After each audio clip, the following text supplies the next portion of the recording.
இந்த மாலை வேளையிலும் உங்களை யாவரையும் இயேசு கிறிஸ்து நாமத்தினாலே வாழ்த்துகின்றோம். இந்த மாலையிலே ஆண்டவராகிய இயேசு கிறிஸ்துவினுடைய நற்செய்தியாய் இந்த பகுதியிலே நாங்கள் சொல்ல வந்திருக்கின்றோம்.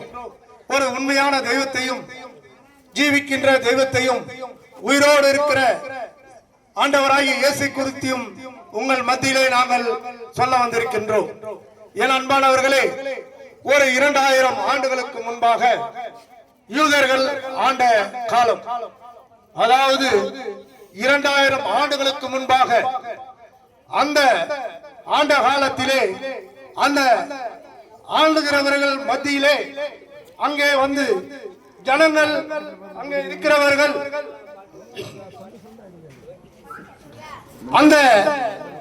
அந்த யூதர்கள் ஆண்ட அந்த தேசத்திலே விபச்சாரம்,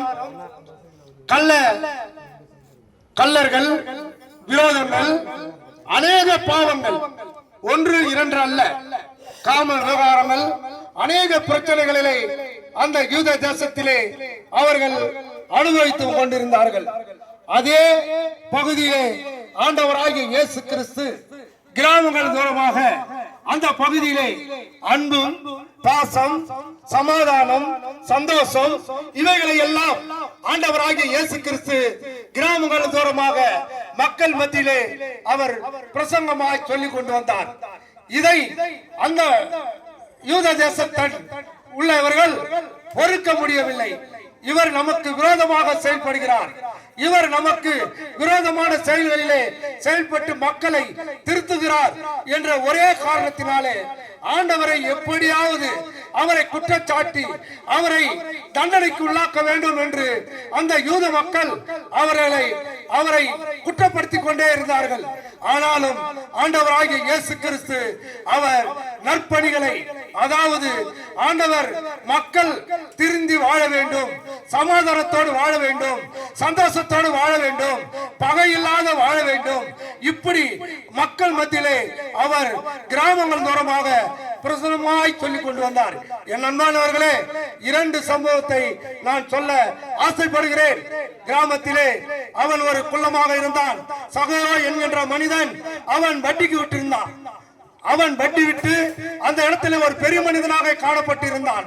அவனை பார்த்தால் அங்க இருக்கிற மக்கள் எல்லாம் பயந்து அவன் சொல்படி கேட்டுக் கொண்டிருந்தார்கள். ஆனால் ஆண்டவராகிய இயேசு கிறிஸ்து அவனோடு பேசி உன் வீட்டுக்கு ரட்சிப்பு வந்தது என்று சொல்லி அவன் வீட்டை அவன் ரட்சிப்பு கொடுத்தான். இதில் எதற்கு சொல்கிறேன் என்று சொன்னால், அவன் அந்த மக்களிடம் வட்டியை கொடுத்து அடிமையாக வைத்திருந்தான். ஆண்டவராகிய இயேசு கிறிஸ்து அவனை மனம் திரும்ப வைத்து அவனை ஆண்டவர் ரட்சிப்பு கொண்டு வந்தார். அவன் குடும்பம் ரட்சிப்பு கொண்டது. அப்போது அவன் சொன்னான், ஐயா, நான் மற்றொரு வாங்கின கடன்களை நான் மீண்டுமாய் கொடுத்து விடுகிறேன் என்று அவன் சொன்னான். இப்படி ஒரு சம்பவத்தை உங்களுக்கு நான் நினைவூட்டுகிறேன். ஆண்டவராகிய இயேசு கிறிஸ்து அப்படியாய் சமரியா தேசத்திற்கு செல்கிறார். அங்கே ஒரு கிணற்று அடியிலே ஒரு மகள், அதாவது ஸ்திரீயானவள் தண்ணீர் மொல்ல வந்திருக்கிறாள். அவள் வருகிற 6 மணி நேரம், அதாவது யாரும் வராத நேரத்திலே அந்த கிணற்றடியிலே அவள் வந்தாள். ஆண்டவராகிய இயேசு கிறிஸ்துவும் அங்கே வந்தாள். அவளிடத்திலே கேட்கிறார், எனக்கு தண்ணீர் தர முடியுமா என்று அந்த ஸ்திரீயை கேட்கிறாள். அப்பொழுது அவள் சொல்கிறாள், உன்னிடத்திலே எதுவும் பாத்திரம் இல்லையே, நான் எப்படி தருவது? நீயும் அதுவும் ஆண்டவர், நீ உயர்ந்த ஜாதியா இருக்கிற போல தெரியுத அப்படி நான் வருத்தப்படுறான். அப்போ அவன் சொல்றாரு, நீ கொடுக்கிற தண்ணி தாகத்தை தீராது, ஆனால் அவள் கொடுக்கும் தண்ணி தாகம் தீரும், ஆனால் நான் கொடுக்கும் தண்ணீரோ எப்பொழுதும் உனக்கு தாகம் எடுக்காது என்று சொல்லி அவருடைய வாழ்க்கையினுடைய வரலாற்றை அவர் அந்த ஸ்திரீகளிடத்தில் சொல்கிறார். அந்த ஸ்திரீயானவள் அந்த சமரியா தேசத்தின் உள்ளே போய் அநேக மக்களிடத்திலே இப்படிப்பட்ட ஒரு மேசியாவை நான் கண்டேன், அவர் தீர்க்க தரிசனமாக என்னுடைய வாழ்க்கையிலே நடந்த அநேக சம்பவத்தை அவர் சொன்னார் என்று அந்த ஸ்திரீயானவள் சொன்னவுடனே அங்க இருக்கிற எல்லா ஜனங்களும் ஆண்டவராகிய இயேசு கிறிஸ்துவை பார்க்க வந்தார்கள். பார்க்க வந்தது 5000 பேர் மக்களுக்கு அங்கே ரட்சிக்கப்பட்டார்கள். என் அன்பானவர்களே, இது எதற்கு சொல்கிறேன் என்றால், அவர் ஆண்டவராகிய இயேசு கிறிஸ்து அவர் சமாதானமும் சந்தோஷத்தையும் கொடுக்கிற தேவன் என்பதை அவர் அங்கே செயல்படுத்தி காட்டினார். இவரையெல்லாம் சொல்கிற போதும் அந்த யூத மக்கள் இவரை எப்படியாவது நாம் குற்றப்படுத்தி அவரை சிலுவையில் அறைய வைக்க வேண்டும் என்று சொல்லி அவர் எல்லோரும் அவரை கொண்டு செல்கிறார்கள். அங்கே அந்த செல்கிற போது அவரை குற்றச்சாட்டு சொல்கிற போது பிலாத்து என்கின்ற அந்த அரசை ஆளுகிறவன் அவன் சொல்கிறான், ஐயோ, இவரிடத்திலே நான் எந்த குற்றமும் காண முடியவில்லையே, நான் எப்படி இவருக்கு தண்டனை கொடுப்பது என்று கேட்கிறார். ஆனால் அந்த மக்கள் சொல்கிறார்கள், நீங்கள் எப்படியாவது அவருக்கு தண்டனை கொடுத்துத்தான் ஆக வேண்டும் என்று ஊக்குரல் கொடுக்கிறார்கள். அப்பொழுது அந்த பிலாத்து என்பவன், நான் இவரை குற்றமற்றவர் என்று நான் நினைக்கிறேன், ஆகவே நான் இதோ என்னுடைய கைகளை ரத்த கரையை நான் கழுவி விடுகிறேன் என்று சொல்லி அவன் கடந்து செல்கிறான். மற்றவர்கள் எல்லோரும் மீண்டுமாய் அவரை சிலுவையிலே அறைய வேண்டும் என்று சொல்லி ஆண்டவராகிய இயேசு கிறிஸ்துவை சிலுவையிலே அறைவதற்கு ஒப்பு கொடுத்தார்கள்.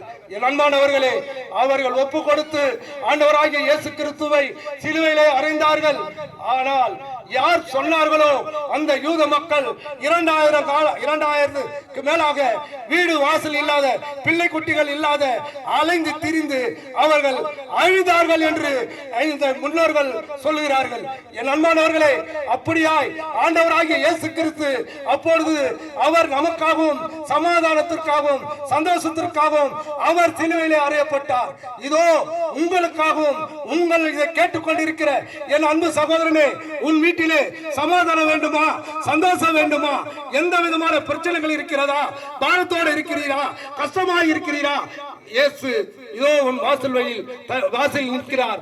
நீர் உன்னுடைய கதவுகளை திறக்குமையானால், அதாவது இருதயம் என்கின்ற கதவை நீ திறந்தால் ஆண்டவராகிய இயேசு கிறிஸ்து உள்ளே பிரவேசித்து உனக்கு எல்லா விதமான சமாதானம், சந்தோஷம், நிம்மதி, எல்லா பிரச்சனையும் ஆண்டவராகிய இயேசு கிறிஸ்து ஒருவரே தீர்ப்பார் என்பதை நாங்கள் முழு மனதோடு சொல்லுகிறோம். நாங்கள் சாட்சியாய் சொல்லுகிறோம். இதோ நான் நின்று சொல்லுகிறேன், நான் சாட்சியாய் இருக்கிறேன். என் வாழ்க்கையிலே அநேக போராட்டங்கள், அநேக பிரச்சனைகள், வேதனைகள் எல்லாம் சூழ்ந்திருந்தது. ஆனால் எப்போ நான் ஆண்டவராகிய இயேசு கிறிஸ்துவை ஏற்றுக்கொண்டு அவரை நான் பின்பற்றினோம், அன்றிலிருந்து என் குடும்பம் சமாதானம், சந்தோஷம் எல்லாம் நிறைந்திருக்கிறது. அதுவாகத்தான் நாங்கள் இந்த தெரு வழியாய் வந்து உங்களுக்கு சொல்கிறோம், நீங்களும் சமாதானம் அடைய வேண்டும், நீங்களும் சந்தோஷத்தை பெற வேண்டும், நீங்களும் நிம்மதியாய் வாழ வேண்டும் என்பதற்காகத்தான் நான் பெற்ற இன்பத்தை உங்களிடத்திலே நாங்கள் சொல்கிறோம். நீங்களும் வாருங்கள், ஆண்டவராகிய இயேசு கிறிஸ்து உங்களை அழைக்கிறார். வாருங்கள், ஆண்டவராகிய இயேசு கிறிஸ்துவை விசுவாசிங்கள். ஆமென்.